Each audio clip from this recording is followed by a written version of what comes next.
Voilà, depuis Léonard de Vinci, le biomimétisme, au moins pour les gens des matériaux, c'est essentiellement imiter les formes. Imiter les formes, et il y a tout un tas d'exemples tout à fait classiques maintenant. Je pense par exemple à l'avant du TGV japonais qui a la forme du bec d'un martin-pêcheur pour éviter les remous à l'entrée des tunnels. On connaît aussi la combinaison de plongée avec une surface qui ressemble à la peau des requins avec les écailles pour diminuer les forces de frottement. On connaît très bien aussi la bande velcro qui s'inspire des petits crochets de la fleur de bardane.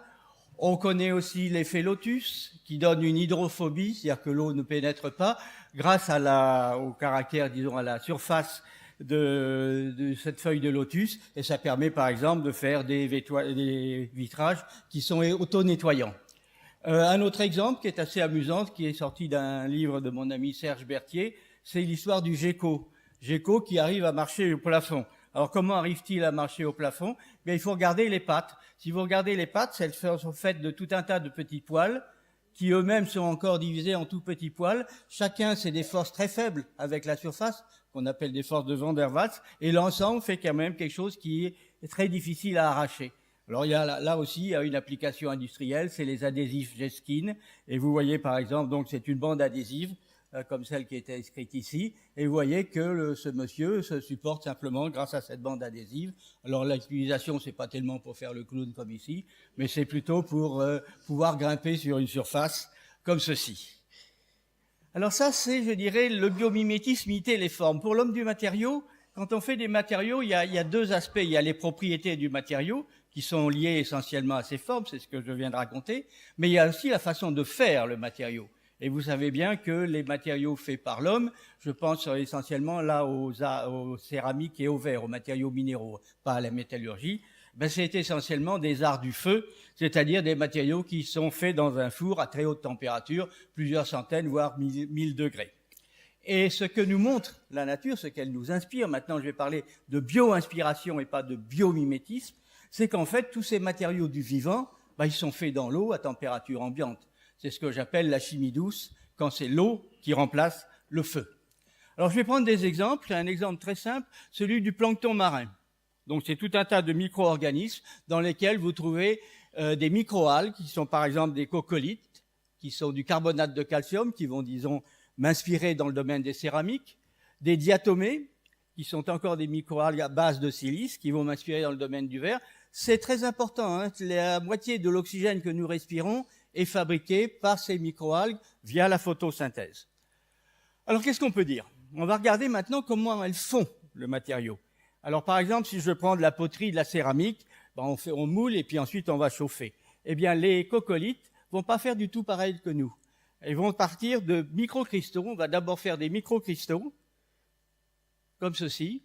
Ensuite, on va les assembler. Et en l'assemblage va donner finalement ce qu'on appelle la cocosphère, c'est-à-dire la carapace qui va entourer ces coccolithes. Coccolithes et diatomées, ce sont des unicellulaires. Donc, vous voyez, c'est pas des organismes très sophistiqués. Et on obtient ceci. Donc, l'idée, c'est la suivante. L'idée, c'est de dire, je vais prendre une solution pour faire du carbonate de calcium. Et si je fais normalement par précipitation, eh bien, ce que j'ai deux phases. D'abord, la germination d'un cristal et puis sa croissance, qui va plus ou moins loin selon les conditions. Et on obtient une forme géométrique, je dirais, celle du cristal. Dans le cas biologique, c'est pas du tout pareil.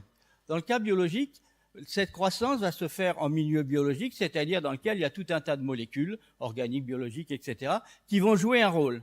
Alors, le premier rôle de ces molécules, c'est qu'elles vont se fixer sur le cristal, sur le germe, elles vont l'empêcher de croître. Donc, on va avoir des nanocristaux. Et ensuite, ces molécules biologiques vont permettre l'auto-assemblage des cristaux et on va obtenir ce qu'on appelle en langage chimique un mésocristal. Et vous voyez qu'il n'a pas du tout la même forme, il a des formes beaucoup plus sophistiquées. Alors, vous verrez, pour prendre une image, c'est exactement pareil qu'un maçon. Vous avez possibilité de faire des murs en pierre sèche, c'est-à-dire sans ciment, que vous allez empiler les unes sur les autres. Et vous avez évidemment la possibilité de faire un mur, une maçonnerie avec du ciment. Si vous utilisez le deuxième système, eh bien à ce moment-là, ça veut dire que vous allez pouvoir empiler les briques ou les pierres les unes après les autres, dans l'ordre que vous voulez, et vous pouvez contrôler de cette façon-là la morphologie, la forme de ce que vous allez faire. J'ai pris ici l'exemple de la Grande Muraille de Chine. Vous voyez qu'elle est basée avec des petits cristaux, des petites briques, et l'ensemble va avoir une forme tout à fait sophistiquée. Alors on peut faire ça en chimie, on peut s'en inspirer, c'est-à-dire qu'on va maintenant faire notre précipitation avec des molécules comme ceci, qui sont des molécules bifonctionnelles, c'est-à-dire qu'elles ont une tête ici qui est complexante, c'est-à-dire qui va se fixer sur le gemme minéral, carbonate de calcium. Et elles ont une queue, que vous voyez ici, qui va permettre l'assemblage des nanocristaux les uns avec les autres. Alors on va obtenir, de cette façon-là, on va obtenir des mésocristaux qui ont des formes tout à fait originales. Alors par exemple, pour faire un composé qui est le sulfate de barium, vous voyez que selon la molécule qu'on utilise pendant la précipitation, polyéthylène-glycol, etc., tiens, il y a des photos qui n'apparaissent pas, eh bien on va avoir des mésocristaux de sulfate de barium, mais ayant des morphologies tout à fait différentes et par conséquent pouvant avoir des propriétés tout à fait différentes. Alors, je vais juste prendre un exemple du labo. C'est de l'oxyde de vanadium. Bon, si je fais une préparation normale comme on l'a fait dans les labos, bon, ben, j'obtiens un produit, une poudre quelconque. Mais si je utilise cette recette-là, je vais pouvoir avoir des particules d'oxyde de vanadium qui ont la forme d'un oursin. Alors, vous allez dire, c'est joli, mais ça n'est pas que joli. Ça n'est pas que joli parce que cet oxyde de vanadium peut servir d'électrode pour faire des batteries. Des batteries dans lesquelles vous avez d'un côté une électrode d'oxyde de vanadium, de l'autre côté du graphite, et des ions lithium qui vont se promener de l'un à l'autre. Les électrons, bien sûr, à l'extérieur, pour faire le courant électrique. Alors, si vous avez de l'oxyde de vanadium normal, vous voyez, des petites particules comme ceci, bon, vous avez certaines caractéristiques. Mais si maintenant, j'utilise celle que je viens de faire, vous voyez immédiatement qu'il y a une interface beaucoup plus importante entre l'électrolyte liquide et le solide. Et donc, les possibilités pour les ions lithium de pénétrer beaucoup plus facilement. Et à ce moment-là, vous avez des batteries, tout passe pas bon, qui ont des capacités bien supérieures. Donc, vous voyez, ça permet d'améliorer les performances du matériau. Du côté du verre, donc je vais prendre l'exemple des diatomées. Ben, le verre, vous savez, on fait dans un four, on le fond, et puis on va faire du soufflage de verre pour donner la forme. Les diatomées, pas du tout. Elles partent de la silice qui a été dissoute dans l'eau de mer, et elles font une polymérisation pour faire de la silice. C'est ce qu'on appelle les procédés Sol-Gel. Alors, procédés Sol-Gel, ce sont des procédés qui sont maintenant industriels, qui sortent des tonnages importants, essentiellement dans l'industrie du verre. Mais par exemple, vous pouvez, puisque vous partez d'une solution, vous pouvez faire de la pulvérisation. À ce moment-là, ce que vous allez obtenir, ce sont des petites particules. Vous pouvez, quand c'est un gel, c'est-à-dire quelque chose qui est un peu visqueux, faire de l'extrusion. À ce moment-là, vous obtenez des fibres. Par exemple, des fibres d'alumine. Si vous voulez que vous faites donc à température ambiante et sécher ensuite à 300-400 degrés. Si vous voulez les faire par la fusion, c'est au-dessus de 2000 degrés.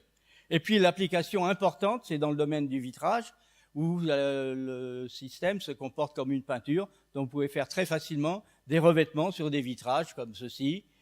Ça passe pas, tant pis. Deuxième avantage, là on arrive dans un domaine tout à fait nouveau. Comme on est en train de faire du verre ou des céramiques, des matériaux inorganiques, à température ambiante dans l'eau, eh bien c'est exactement pareil que de la chimie organique. C'est-à-dire qu'on peut mélanger à ceci, on peut mettre des molécules organiques. Et on obtient des matériaux qui sont ce qu'on appelle des hybrides organo-minéraux, qui peuvent facilement se mouler, se polir, etc. Et c'est des très jolis matériaux dans lesquels vous avez un mélange d'organique et de minéral. Alors ça, ce sont des matériaux tout à fait nouveaux qui n'existaient pas avant, sauf quand on parle de composites, mais là, le mélange se fait à l'échelle de la molécule. C'est pour ça que c'est transparent.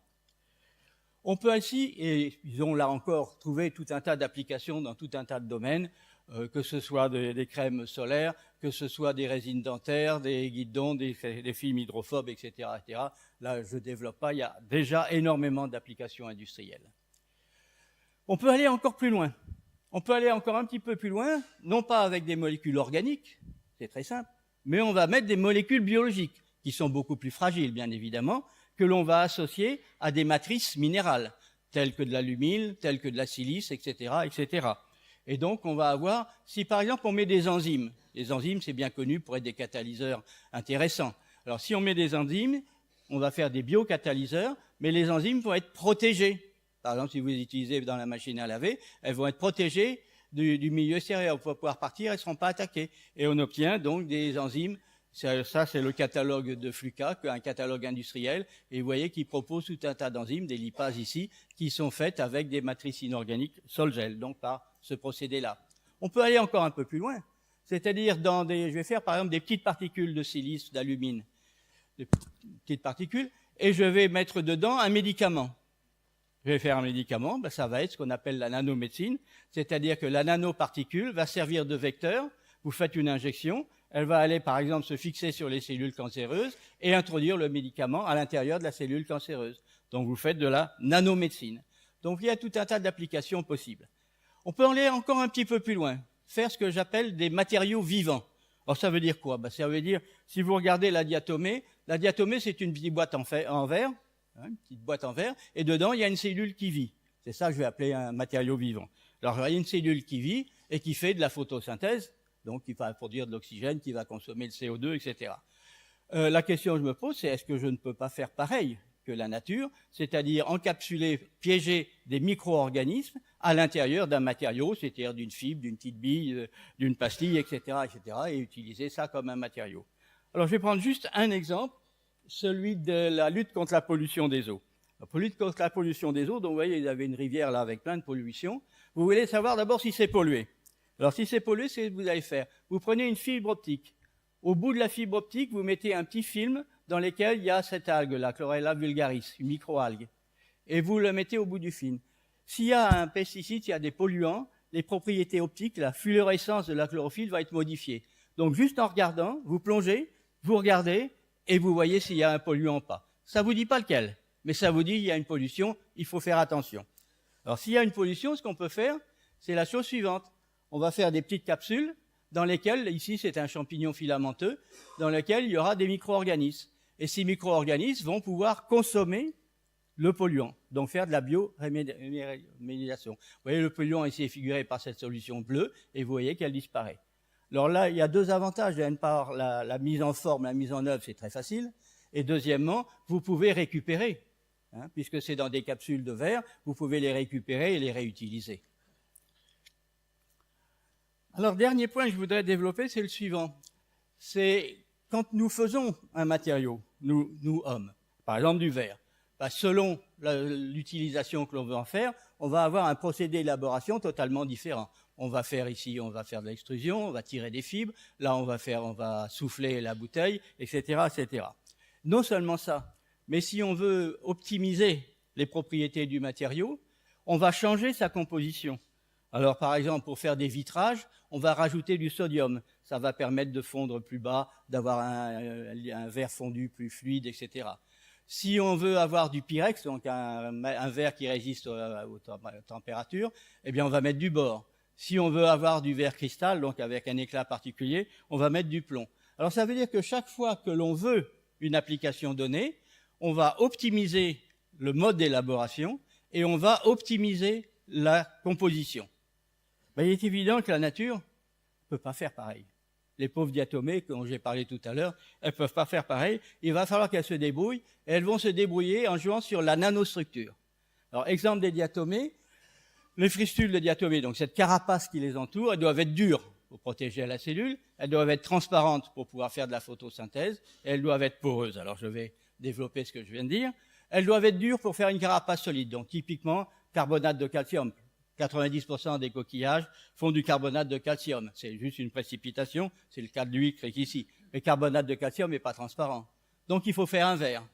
Donc il faut déjà qu'elles choisissent autre chose. Elles vont faire de la silice, ça va être transparent, c'est ce que je viens de raconter. Mais deuxièmement, cette cellule qui est enfermée, il faut qu'elle puisse communiquer avec le milieu extérieur pour le métabolisme.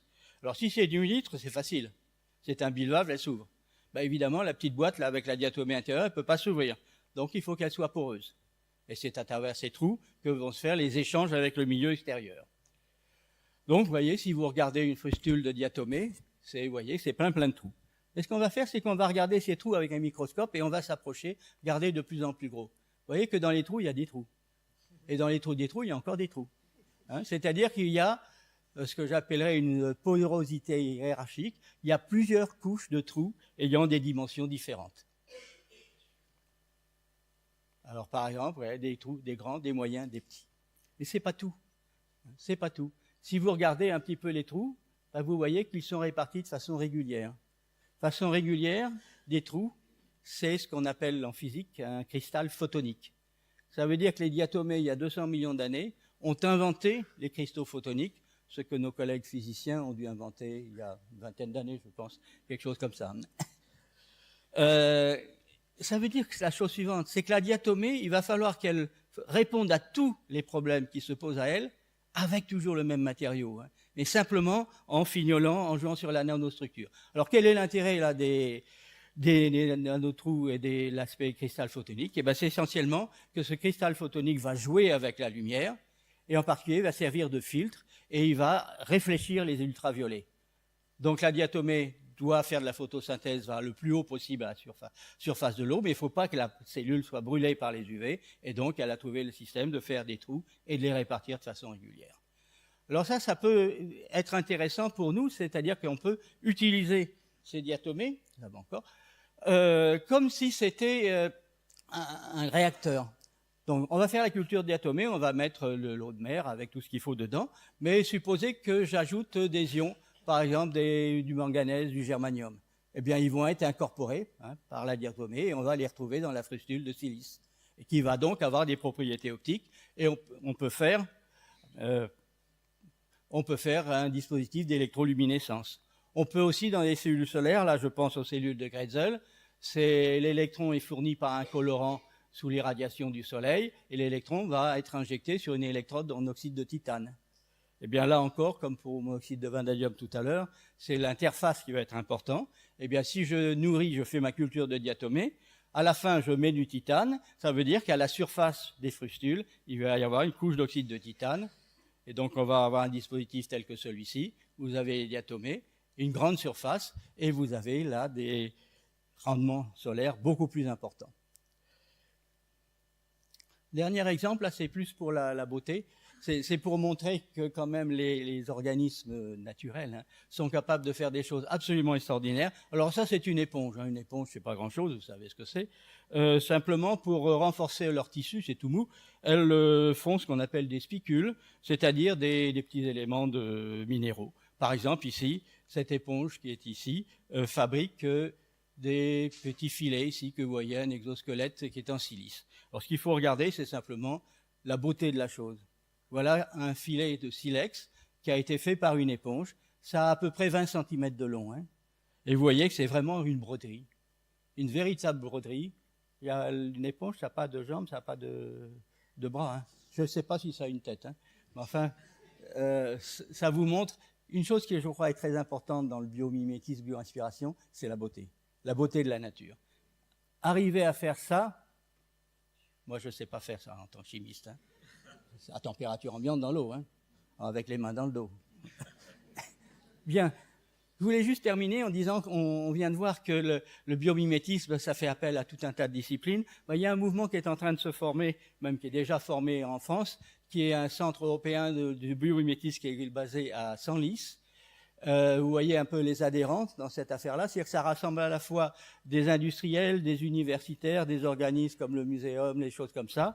Et le but de cette affaire-là, oui, c'est marqué ici, c'est de fédérer un réseau, c'est de communiquer, et c'est par exemple de rassembler les gens. Et je cite simplement, il va y avoir une exposition sur le biomimétisme en juin à Senlis sur cette affaire-là. Et je termine en rendant hommage à Léonard de Vinci. Merci.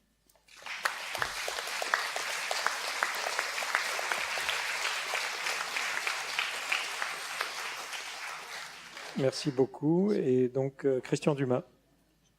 Oui, ton superbe exposé et ta conclusion sur la beauté.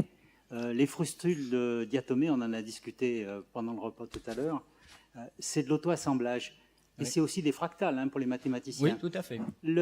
Alors, il y a une question qui est derrière, que je t'avais déjà posée, mais que je vais te reposer, parce que tu ne vas peut-être pas me donner la même réponse. Il faut une trame derrière pour organiser ces fractales à répétition.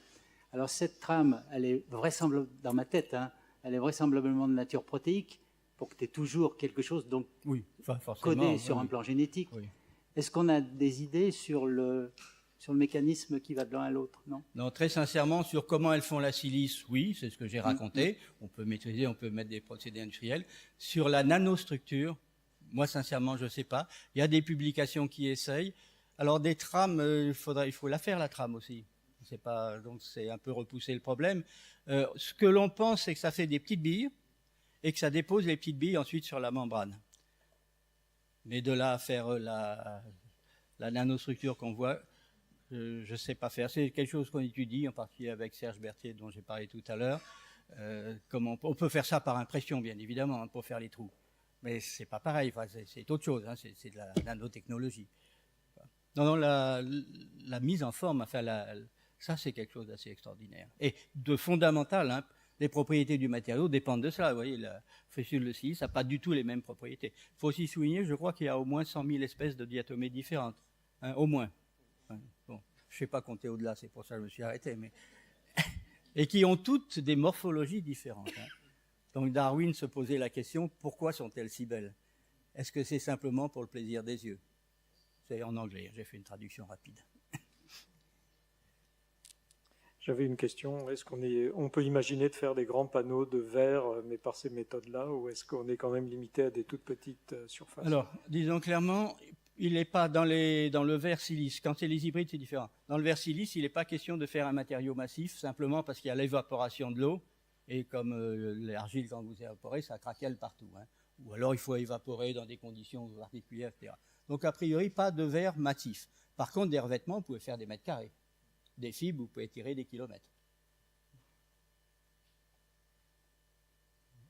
J'ai une petite question. Pascal. Ces coccolithes là, Oui. c'était quoi l'échelle que tu montrais? Je crois qu'il y avait ces organismes, c'est quelques dizaines de microns.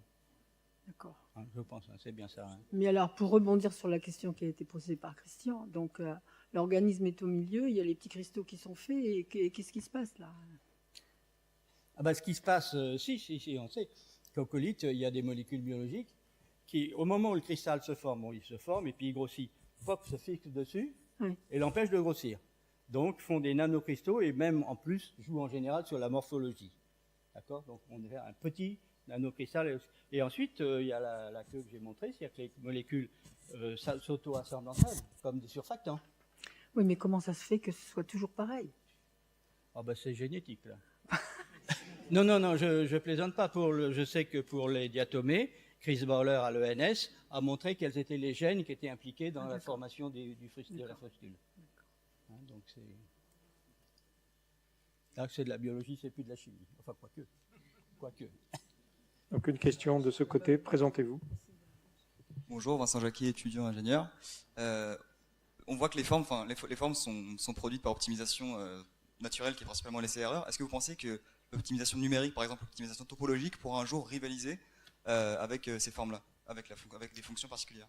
Là, en tant que chimiste, je ne suis pas trop capable de répondre. Tout ce que je peux vous dire, c'est que, par exemple, le aspect cristal photonique, c'est-à-dire dont j'ai parlé, on a tout un aspect de modélisation, etc., hein, pour faire des modèles et voir quelles propriétés ils peuvent engendrer. Mais bon, je ne peux pas aller beaucoup plus loin sur cet aspect que je ne connais pas bien. Bernard Castin. Vous avez un voisin qui peut peut-être répondre mieux que moi. Tout à l'heure, De ce côté-là, à gauche.